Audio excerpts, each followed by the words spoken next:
भी सिखाती है।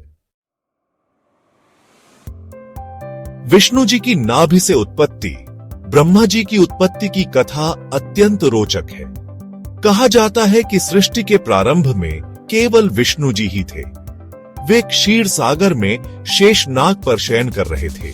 उनकी नाभि से एक कमल का फूल निकला और उस फूल पर ब्रह्मा जी प्रकट हुए। इसलिए उन्हें स्वयंभू भी कहा जाता है, क्योंकि उनका जन्म किसी माता के गर्भ से नहीं हुआ था। सृष्टि का निर्माण और सरस्वती जी का आगमन। ब्रह्मा जी ने अपने मन से इस सृष्टि की रचना की। उन्होंने देवी देवताओं, मनुष्यों, पशु पक्षियों और सभी जीव जंतुओं को उत्पन्न किया। सृष्टि की रचना के समय ब्रह्मा जी को ज्ञान की देवी सरस्वती जी की आवश्यकता हुई। सरस्वती जी ब्रह्मा जी के मुख से प्रकट हुई। वे वाणी, कला और ज्ञान की देवी हैं। ब्रह्मा जी का पतन, सत्य और विनम्रता का पाठ।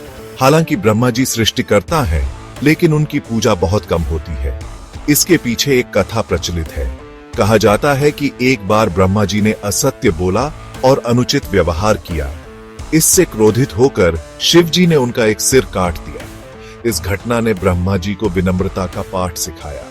यह कथा हमें याद दिलाती है कि सत्य और विनम्रता जीवन के सबसे महत्वपूर्ण गुण हैं। पुष्कर तीर्थ, ब्रह्मा जी का प्रमुख धाम। राजस्थान के पुष्कर शहर में स्थित ब्रह्मा जी का मंदिर उनका सबसे प्रमुख मंदिर माना जाता है।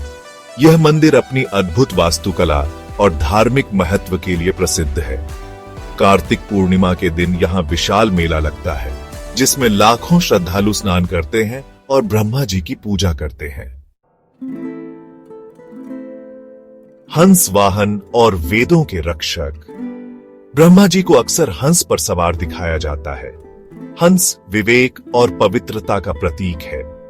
ब्रह्मा जी को वेदों का रक्षक भी माना जाता है। वेद हिंदू धर्म के सबसे पवित्र ग्रंथ हैं, जिनमें ज्ञान और आध्यात्मिकता का भंडार है। ब्रह्मा जी की शिक्षा, सत्य और ज्ञान का मार्ग। ब्रह्मा जी की कथा हमें सत्य, ज्ञान और विनम्रता का महत्व सिखाती है। हमें अपने जीवन में इन गुणों को अपनाना चाहिए।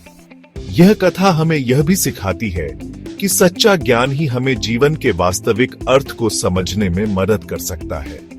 हमें ब्रह्मा जी से प्रेरणा लेकर अपने जीवन को सार्थक बनाने का प्रयास करना चाहिए।